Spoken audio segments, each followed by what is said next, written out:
Selon les calculs, la comète 3I Atlas frôlera Mars début octobre. Ce jour-là, elle passera à environ 30 millions de kilomètres, 18,6 millions de miles de la planète rouge, une distance bien plus proche que lors de son approche terrestre. Son voyage suit une trajectoire hyperbolique à travers le système solaire, croisant les plans orbitaux de plusieurs planètes, dont Mars. Son orbite n'est inclinée que d'environ 5 degrés par rapport au plan de l'écliptique, traçant une route qui intersecte directement la zone spatiale proche de l'orbite martienne. Après ce survol martien, 3I Atlas poursuivra sa course, attirée par le Soleil. Elle devrait atteindre son périhélie le 29 octobre 2025 à 1,36 unités astronomiques, située entre les orbites terrestres et martiennes. Pourtant, avant même cette rencontre, la comète subit déjà l'implacable emprise du rayonnement solaire. Les transformations physico-chimiques actuellement observables représentent une occasion rare. Les scientifiques voient en 3I Atlas une opportunité de percer des mystères, sa nature, sa composition et peut-être même ses origines en tant qu'objet interstellaire. En ce mois de septembre 2025, la comète n'a pas encore atteint son point le plus proche, mais elle progresse régulièrement sur son orbite vers Mars. Son apparence déjà métamorphosée soulève de nouvelles questions et approfondit les énigmes de l'inconnu qui l'attend. D'abord, l'environnement plasma entourant la comète présente un comportement singulier. En juillet 2025, la chevelure de 3I Atlas s'était déjà dilatée jusqu'à des dimensions stupéfiantes, formant une ellipse de 26 400 km de long sur 24 700 km de large, près de 2 fois le diamètre terrestre. Les observations infrarouges ont ensuite révélé une extension bien plus vaste. Une immense enveloppe de gaz carbonique s'étirant depuis le noyau sur au moins 348 000 km. Loin d'être une simple auréole de vapeur, la chevelure de 3I Atlas se révélait un plasma vivant, un mélange expansif de gaz, de poussière. Au cœur de ce plasma poussiéreux réside une complexité hors du commun. Chimiquement, il est riche et en perpétuelle mutation. Le dioxyde de carbone, le monoxyde de carbone, le cyanogène, voire la vapeur de nickel atomique voient leurs abondances fluctuer à mesure que la comète approche du Soleil. Physiquement, ces particules et ions ne dérivent pas passivement. Électrisés, ils se recombinent et interagissent en essaim, adoptant des comportements typiques d'un plasma turbulent bien plus que la fluorescence paisible de la poussière. Les mesures de polarisation ne font qu'épaissir le mystère. La lumière réfléchie par la chevelure présente une étrange polarisation négative, trahissant des grains hybrides, glacés, sombres et texturés, évoquant la matière des confins du système solaire. Tandis que 3I Atlas accélère vers l'intérieur à 60-68 km par seconde, sa chevelure s'épaissit et s'étend, défiant les modèles cométaires classiques. Dans son halo ionisé, les scientifiques discernent des courants dynamiques, des ondes plasmatiques changeantes et des forces susceptibles de bouleverser notre compréhension des comètes. Cette tempête de gaz et de poussière dessine le portrait d'un voyageur interstellaire, dont le comportement diffère radicalement de tout ce que nous connaissons et dont le mystère s'approfondit à chaque pas vers le Soleil. Le mystère s'épaissit lorsque les astronomes ont tracé une étrange mutation chromatique de la comète. Subtile, mais indéniable, cette métamorphose trahit la présence de composés carbonés, ces molécules capables de teinter la chevelure cométaire elle-même.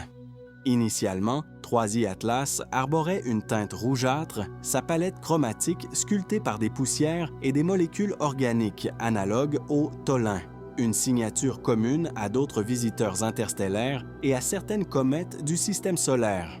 Mais lorsqu'elle s'approcha du Soleil, l'inattendu survint. Des émissions de carbone diatomique, 2 atomes de carbone liés, se mirent à scintiller sous l'astre solaire, transformant l'éclat de la comète en un saisissant vert bleu. Pourtant, 3I Atlas refusait de se comporter comme une comète ordinaire. En juillet et août 2025, les puissants yeux terrestres, le Very Large Telescope et l'observatoire MDM ne détectèrent quasiment aucune trace de carbone diatomique ou des habituelles molécules carbonées dans sa chevelure. Elle semblait évidée, dépouillée des molécules qui verdissent habituellement les comètes. Puis, début septembre 2025, cette mutation s'amorça soudainement. Une chevelure d'un vert éclatant, capturée même durant une éclipse lunaire totale, mit les astronomes en émoi. Cette lueur verte trahissait-elle enfin le carbone diatomique libéré de ces glaces occultes, désormais en sublimation à moins de 2 unités astronomiques du Soleil? Ou provenait-elle de quelque chose de plus énigmatique, d'autres molécules ou poussières absentes de nos catalogues? Tel est le casse-tête de 3I Atlas. En tant que visiteuse interstellaire, sa chimie ne suit pas nécessairement les règles de notre système solaire. Des réactions moléculaires inconnues pourraient mimer des fluorescences familières.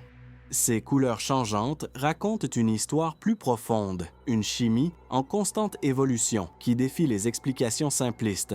Et tandis qu'elle pénètre plus avant dans le système solaire interne, l'énigme se dévoile progressivement. En réalité, la caractéristique la plus insolite de 3I Atlas réside dans sa vitesse d'éclaircissement, un mystère qui déconcerte les télescopes terrestres. Ce phénomène est directement lié à l'expansion de sa chevelure. À mesure que cet immense nuage gazeux grandit, il réfléchit et diffuse davantage de lumière solaire, augmentant ainsi la luminosité globale de la comète même lorsque son noyau solide reste caché. Toutes les quelques semaines, la luminosité de 3I Atlas double. Depuis sa découverte en juillet 2025, sa magnitude dans la bande O d'Atlas, couvrant 560 à 820 nanomètres, est passée de 20 à environ 17,7-17,8. À l'approche de son survol de Mars le 3 octobre, la chevelure et son éclat devraient s'intensifier encore près du périhélie. Les prévisions indiquent que cette comète pourrait atteindre la magnitude 10, rendant son évolution énigmatique encore plus difficile à ignorer. Tout ceci fait de 3I Atlas un objet beaucoup plus brillant que les comètes interstellaires précédemment observées à distance comparable, suggérant une activité bien plus intense. Son taux de perte de masse par éjection de poussière rivalise avec celui de 2I Borisov, contrastant vivement avec Périmi ou Oumuamua, qui n'en émettait quasiment pas. En termes de couleur et de luminosité, 3I Atlas se situe entre les deux, plus rouge que Borisov, mais moins qu'Oumuamua. Contrairement à Oumuamua, qui ne montrait qu'une faible activité, ressemblant presque à un astéroïde inerte, Atlas exhibe une chevelure spectaculaire et une queue de poussière bien définie, marqueur d'une sublimation vigoureuse. Parmi les 3 visiteurs interstellaires découverts à ce jour, 3I Atlas se distingue comme le plus lumineux, le plus actif et le plus prodigue en matière volatile. Pour les scientifiques, c'est une cible rare et précieuse, offrant une occasion inédite d'étudier une comète étrangère traversant notre système solaire. Par ailleurs, la courbe de lumière de 3I Atlas s'écarte des prévisions initiales, suscitant des débats dans la communauté astronomique sur l'activité cométaire et les propriétés de surface. Ces écarts proviennent principalement du noyau irrégulier et des émanations gazeuses persistantes. La rotation de la comète induit des variations lumineuses périodiques dues à sa morphologie asymétrique, mais une grande partie de cet effet est masquée par une chevelure dense et poussiéreuse. La luminosité fluctue également avec la sublimation des glaces volatiles, principalement du dioxyde de carbone et d'autres gaz, sous l'effet du chauffage solaire, engendrant des flux gazeux et de poussière qui alimentent la chevelure. Cette activité dynamique non seulement augmente la luminosité, mais imprime aussi ses variations sur la courbe de lumière. Parfois, ces changements se regroupent de manière inattendue et, combinés à la contamination par des étoiles d'arrière-plan, produisent de fausses sursauts lumineux qui rendent le comportement de la comète plus erratique en apparence. Le mélange de glace et de matière sombre dans la chevelure, couplé à l'activité soutenue de sublimation, explique à la fois les variations de luminosité et les écarts temporels de la courbe de lumière. Des signes de cette activité persistante sont apparus dès que la comète se trouvait à environ 6,4 unités astronomiques du Soleil, probablement déclenchée par la sublimation de substances plus volatiles que la glace d'eau. Lorsque l'Atlas 3I s'approche de Mars, une caractéristique frappante mérite une attention particulière, sa queue cométaire. Les observations de juillet 2025 révèlent une traînée de poussière ténue mais étendue, orientée à l'opposé du Soleil. Fin août, elle devient plus distincte, s'étendant sur environ 30 secondes d'arc, soit l'équivalent de 56 000 km.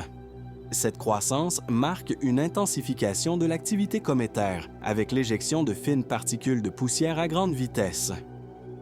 À l'approche du périhélie et du survol rapproché de Mars, la queue devrait s'allonger davantage et gagner en luminosité. Les changements de géométrie d'observation et l'augmentation d'activité mettront en valeur son apparence, mais ce spectacle sera éphémère. Une fois le périhélie franchi et la comète s'éloignant du Soleil, la queue commencera à s'estomper, perdant en longueur et en éclat, tandis que son voyage la ramènera vers les confins du système solaire. C'est pourquoi les scientifiques tiennent à profiter de cette fenêtre d'observation privilégiée pour recueillir un maximum de données précieuses sur ce troisième visiteur interstellaire, privilégiant Mars comme poste d'observation stratégique plutôt que la Terre ou le point périhélique. Les études menées depuis notre planète, ou selon une perspective solaire, se limitent à des mesures par télédétection, analysant la lumière solaire réfléchie ou le rayonnement thermique, sans bénéficier de la fenêtre d'interaction directe entre la matière cométaire et l'atmosphère planétaire. Or, cette opportunité terrestre se referme rapidement. Début octobre, 3i. Atlas plonge chaque soir un peu plus dans les lueurs crépusculaires, son éclat noyé dans la glare solaire. Le 21 octobre, son élongation solaire passera sous le seuil critique de 30 degrés. À ce stade, même les télescopes les plus performants peineront à isoler son signal ténu du fond de ciel écrasant. Quand la comète glissera derrière le Soleil en conjonction supérieure, toute observation terrestre deviendra impossible. Conséquence, un blackout total. Plus de spectres, plus de mesures directes, plus de suivi des variations de luminosité ou de structure jusqu'à sa réapparition. Pour les astronomes, chaque observation avant le 21 octobre revêt donc une importance cruciale. Alors que la comète atteint son pic d'activité, notre fenêtre d'observation s'effondre. Les réseaux d'amateurs se mobilisent pour saisir les dernières images. Les grands observatoires professionnels, contraints par des impératifs de sécurité, commencent donc déjà à se retirer. Leurs optiques ultrasensibles ne peuvent ni risquer un pointage aussi proche du Soleil sans danger. D'endommagement irréversible. L'attention se tourne désormais vers Mars. Les sondes en orbite autour de la planète rouge, située à seulement 30 millions de kilomètres de cette comète, bénéficieront de la position la plus proche dans le système solaire. Depuis là, les instruments embarqués sur des engins spatiaux comme Mars Express, l'orbiteur ExoMars, le Mars Reconnaissance Orbiter MRO, ainsi que la mission Emirates Mars pourront étudier la chevelure et la queue de la comète avec une résolution bien supérieure à celle des télescopes terrestres. Même les rovers à la surface de Mars pourraient participer à cet effort, capturant l'éclat de la comète ou enregistrant les impacts de poussière, complétant ainsi les observations orbitales par des données de terrain. Pendant un bref moment, Mars deviendra le seul avant-poste à bénéficier d'une place au premier rang pour accueillir ce visiteur interstellaire sous son regard le plus proche.